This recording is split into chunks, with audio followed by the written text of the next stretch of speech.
individual words that you use for the speaker, and like on that day as well, you don't really mention anything about Wendy's.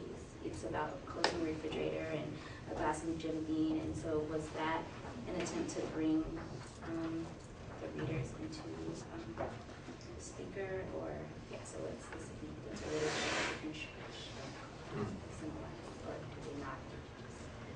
Well, I think that's just something that I did. I like something that I used to do,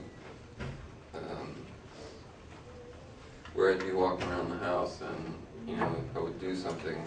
So if I was like, I would go shunk. Or, you know, any given thing you do, just make that sound as to enact something. And I don't know, that's really weird now that I think about it. I wonder if people do that. Maybe they don't. But then the second one came about more because I wanted to think about, or it occurred to me that instead of, like, there are things that you can't, like there are things that shunk fits better. Like if you close the door to something, you go shunk. Or it kind of fits lots of things. But then there are other things that just seem totally at odds with the thing. Buttoning your shirt isn't really shunk. Like what? Like buttoning your shirt isn't really shunk. That's Well, it could be if you pop it.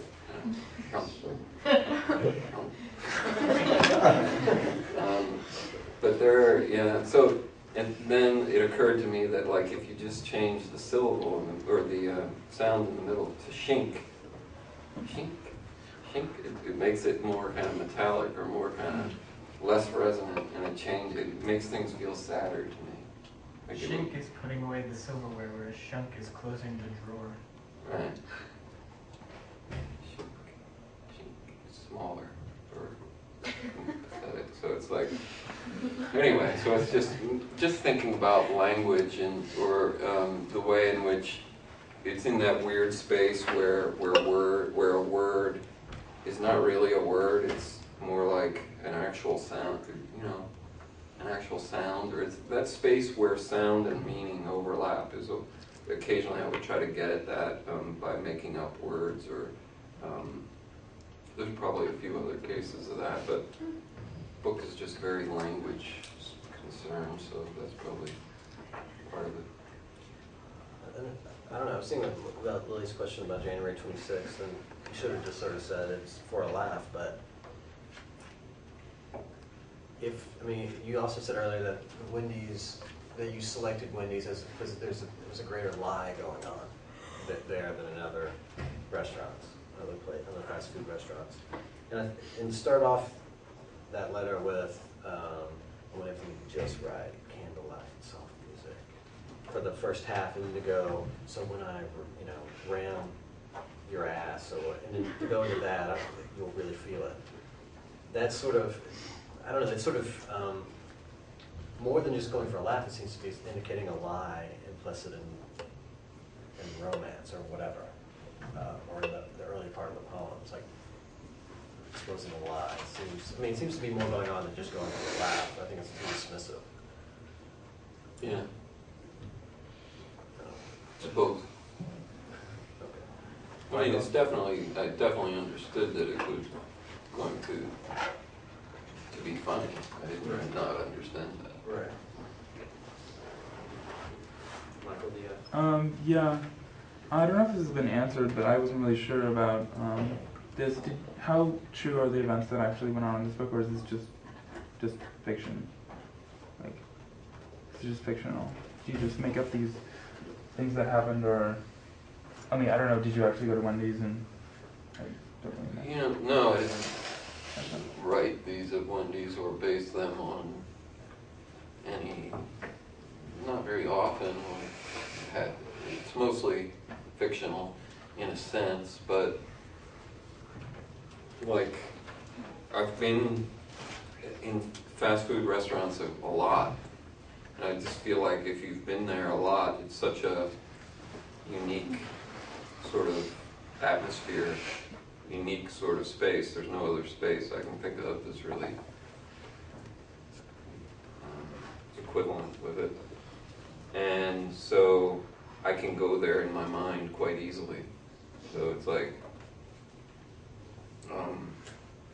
occasionally when I was there, I would kind of look around, you know, to pick up, to make sure that I was, you know, what haven't I talked about, like the ketchup packets, or, you know, to try to pick up details that I kind of wasn't thinking about, or, but mainly I was just able to go there in my mind and just sort of luxuriate in I love the atmosphere, really.